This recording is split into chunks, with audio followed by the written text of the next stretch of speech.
Everyone, this is doctor Himsha from Mahadeva dental care. ఈరోజు topic వచ్చేసి మన టూత్ బ్రష్ని ఎన్ని మంత్స్కి ఒకసారి చేంజ్ చేయాలి అనే దాని గురించి డిస్కస్ చేద్దాం. ఎందుకు చేయాలో కూడా డిస్కస్ చేద్దాం.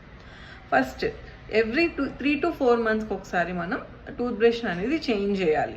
ఎందుకు అని అంటే మనం డైలీ టూత్ బ్రష్ని యూస్ చేసేటప్పుడు మనం తినే ఫుడ్, మనము నోట్లో బ్రష్ చేస్తున్నప్పుడు మన పళ్ళ మధ్యలో ఇరుక్కున్న ఫుడ్ అవ్వచ్చు, మన నోట్లో ఉన్న బ్యాక్టీరియా అవ్వచ్చు, ఆర్ మనం పెట్టేస్తాం కదా బయట, దానివల్ల బ్యాక్టీరియా అక్యుములేట్ అవుతాయి ఆ బ్రష్లు, దానివల్ల అవ్వచ్చు.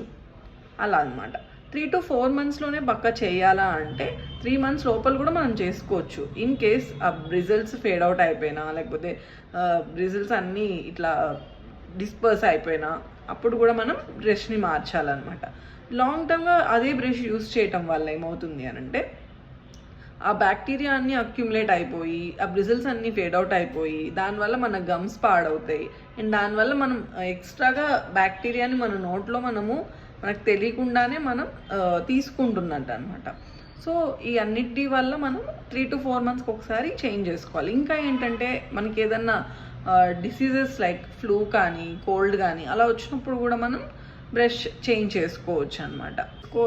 ఆర్ దాన్ని మంచిగా డ్రై చేసుకొని సన్లో పెట్టేసి కాసేపు అలా ఉంచేసి అప్పుడు మనం రీయూజ్ చేసుకోవచ్చు.